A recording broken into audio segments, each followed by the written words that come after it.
Il y a un temps pour chaque chose, justement. Il y a un temps pour s'aimer. Et il y a un temps pour récolter.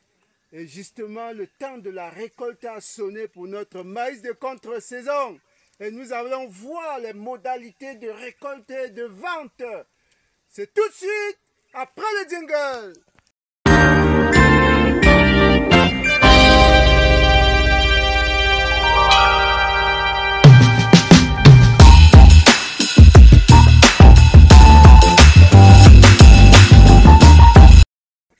Une fois de plus, chers agripreneurs, bienvenue sur la chaîne des fonceurs. Aujourd'hui, c'est le jour de la récolte, c'est le moment des récoltes à la ferme intégrée de Ngoumou.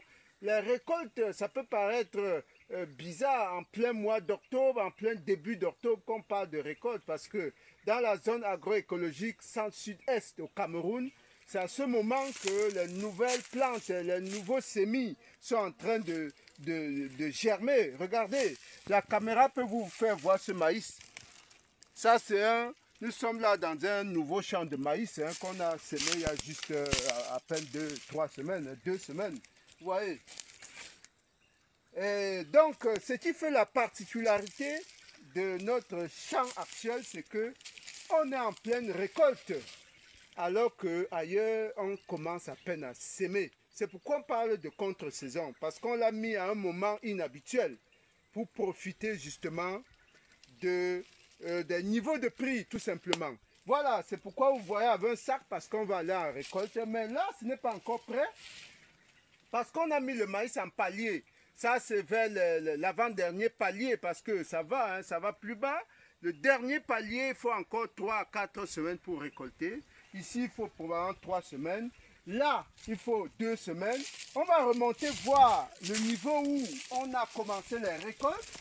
Et vous allez voir comment, justement, ça se déroule. Avant d'entrer dans le vif du sujet où nous voulons vous donner une information extrêmement importante, dans quelques semaines, nous mettrons à votre disposition un document inédit, un document très important, un document stratégique sur la mise en place d'un projet agropastoral. Il s'agit des 10 règles d'or de l'entrepreneuriat agropastoral qui permettent justement, comme un livre de chevet, de vous mettre sur la droite ligne, de vous éviter les erreurs, de vous éviter justement des fausses pistes, de vous donner tout ce qu'il faut pour baliser votre piste et rentrer avec sérénité dans l'agropastoral. Par exemple, pourquoi est-ce qu'on demande de commencer petit? Par exemple, pourquoi on vous demande de faire du réseautage? Pourquoi on vous demande de vendre avant de produire? Toutes ces informations-là sont détaillées, illustrées justement par la pratique dans ce document que nous vous invitons à acquérir dans quelques semaines.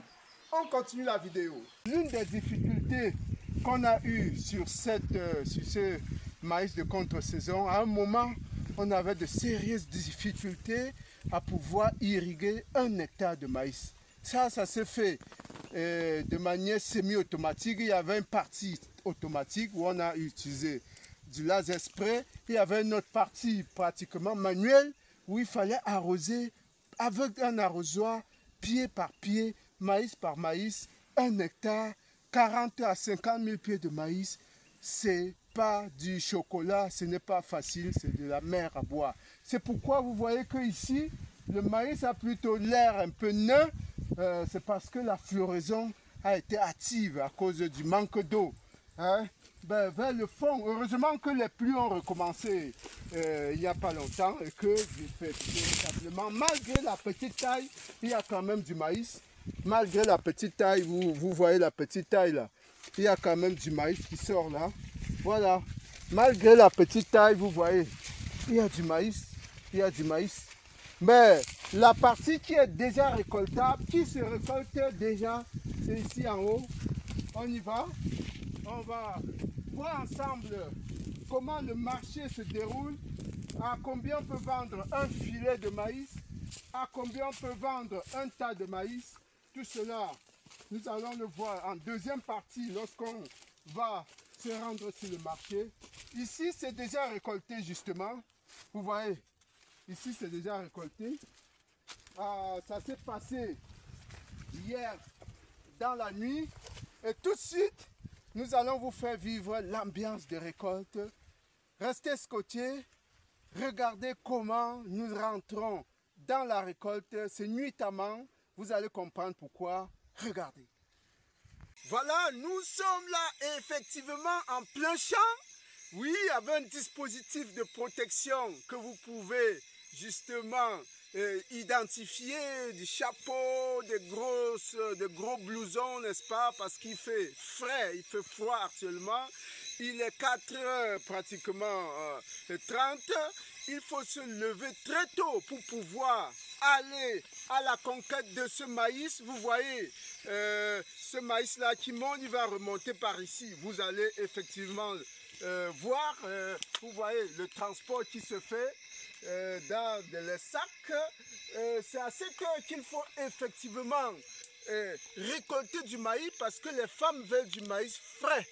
Et le marché se fait le matin entre 7h et 9h du matin. Donc il faut il faut récolter très tôt pour que les gens puissent avoir accès au maïs frais qui puisse être sucré. Parce que si vous récoltez trop tôt, c'est-à-dire si vous récoltez 2 ou 3 jours à l'avance, les gens ne vont pas l'acheter. On veut quelque chose de frais, de bio qui vient directement du champ. Voilà, c'est pourquoi il faut se lever tôt et prendre des lampes torches. Allez dans le champ, nous sommes là dans le champ, vous voyez, là c'est des tas de maïs qu'on est en train donc de disposer. Il faut maintenant mettre dans des sacs apprêtés à cet effet. Voilà, c'est ça. Donc la récolte se fait progressivement, ligne par ligne. Et lorsque le sac est plein, on le transporte au lieu, n'est-ce pas, de déchargement pour pouvoir faire justement le conditionnement. Ça, c'est donc l'ambiance matinale, l'ambiance de récolte, comme vous pouvez le constater. Voilà, le champ s'étend à perte de vue. On en a comme ça pour 3-4 semaines de récolte. La suite, c'est tout à l'heure. Merci.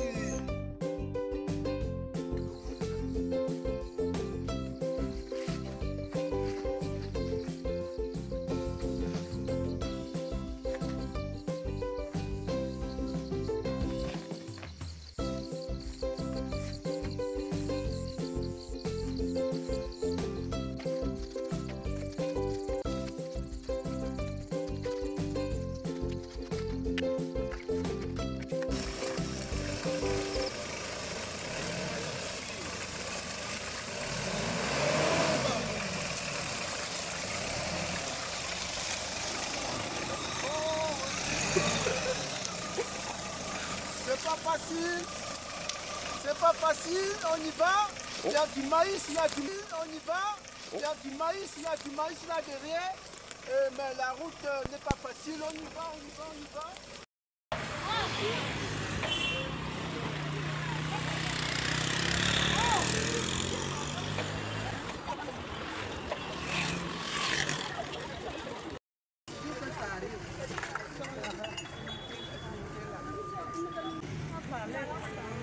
Ok, nous sommes en face de nos mamans qui sont en train donc d'acheter le maïs. Elles vont nous donner leurs impressions.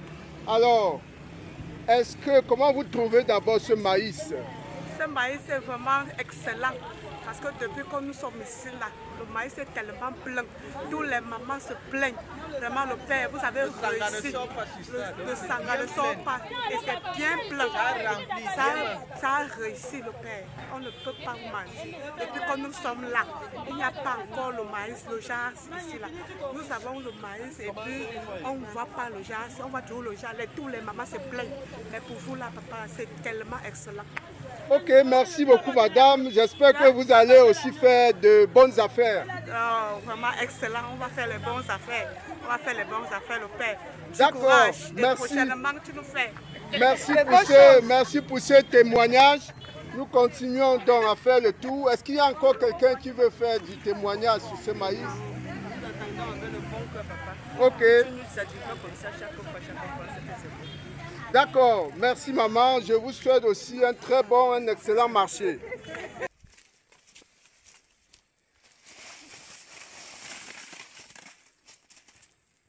Voilà, ok. On va vous vous expliquer brièvement comment ça se fait les ventes. Il y a deux possibilités. Lorsque vous amenez le maïs sur le marché, en ayant au préalable fait une étude de marché, en ayant ciblé les points de vente, en ayant ciblé les acheteurs potentiels, en ayant repéré la filière, en ayant vérifié sous quel conditionnement le maïs est mis, vous prenez du temps à l'avance pour faire toute cette étude. Donc, lorsque vous récoltez déjà le maïs, vous savez exactement où vous allez mettre le maïs. Là, vous avez livré le maïs, ce n'est pas à la récolte que vous allez commencer à chercher. C'est pourquoi on dit qu'il faut vendre avant de produire. Ici, en contre-saison, nous faisons prier. Et on n'a pas besoin de courir après les clients. C'est les clients qui courent après les producteurs parce que la demande est très très forte. L'offre est presque inexistante. Voilà. Comment ça se passe donc? Il y a deux possibilités. Soit vous conditionnez dans des sacs qu'on appelle filets de 50 kg. C'est des sacs de farine, des sacs de 50 kg. Vous conditionnez là-dedans en ayant bien mis, comme vous pouvez voir justement à l'image. Et là, vous vendez en sac chez des personnes déjà repérées. Ça, c'est la première possibilité. La deuxième possibilité, c'est d'aller vers des personnes qui achètent du maïs parfois pour braiser, pour préparer, etc., pour faire bouillir, comme on dit. Voilà. Là, elles préfèrent parfois, ces femmes-là, faire du calibrage. Et comment ça se fait? Voilà, ils vous déposent comme ça 5, quand c'est des maïs moyens, ils vous déposent comme ça 5 maïs à 500 francs. Voilà. Quand c'est des maïs modestes, ils vous déposent comme ça 3 maïs ou 4 à 200 francs. Vous voyez, quand c'est des maïs modestes, ils vous déposent 3 ou 4 à 200 francs, 4 ou 5 à 500 francs. Maintenant, lorsque c'est vraiment des gros épis, nous on n'a pas ces gens-là, hein, vous savez, ça dépend parfois de la variété. Voilà un peu de cet ordre-là. Quand vous avez des gros épis de cet ordre-là, c'est parfois 6 à 1000 francs. On passe plutôt à l'unité supérieure. 1000 francs, on dépose 6 maïs, voire 7 à 1000 francs CFA. Donc, les tas se font suivant le calibre du maïs. Et véritablement, on a essayé de faire une moyenne pour vous permettre de vous donner une idée des chiffres. On a essayé de faire une moyenne. Et le maïs se vend en moyenne. Quand on fait la moyenne des calibres, pratiquement à 60 francs, entre 60 et 65 francs, l'épi de maïs. Parce que les plus gros vont aller à 100 francs, les plus petits iront même à 25 francs. Lorsque vous faites la moyenne en cette période de contre-saison, ça revient entre 60 et 65 francs. Donc, ça vous permet de vous projeter selon votre densité que vous aviez en champ, et en y affectant un coefficient à la baisse de 10-15% pour tenir compte des épis qui ne donnent pas. Parce que quand vous mettez, par exemple, 2 tiges comme ça, parfois il y a une tige qui ne donne pas, parfois une tige qui donne 2 épis, parfois rien ne sort pratiquement, vous avez du vide. Donc, il faut mettre un coefficient pour pouvoir tenir compte de ces disparités-là, de 15 à 20%. Donc, si vous avez mis une densité de 62 500 épis, vous affectez un coefficient de 10 à 15% en moins pour tenir compte de ces disparités-là. Et maintenant, vous prenez le prix unitaire entre 60, 65 francs, 62 francs en moyenne. Vous multipliez donc par votre densité pour savoir le chiffre d'affaires que vous pouvez faire justement sur 1 hectare de maïs frais. Voilà, c'était justement le point de calcul que nous avons prévu dans cette vidéo. Les prix vont vraiment à la volée lorsqu'il s'agit du sac du maïs.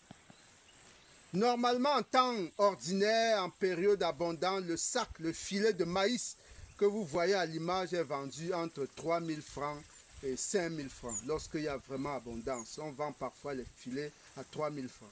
Et le prix moyen, parfois, c'est 4 000, 5 000 francs CFA. Voilà, entre 3 000 et 5 000 francs. Mais lorsque, justement, on est en période de forte demande, les prix s'envolent, ça va pratiquement à partir de 8 000, 9 000, 10 000 francs, voire 15 000 francs. On peut arriver à 15 000 francs lorsque, justement, il n'y a pratiquement pas d'offre. Vous êtes le seul fournisseur, vous pouvez aller pratiquement à 12 000 voire 15 000 francs. Mais la tendance est minimum 10 000 francs, dont les prix sont multipliés pratiquement par 3 voire 4 lorsque vous passez à la contre-saison.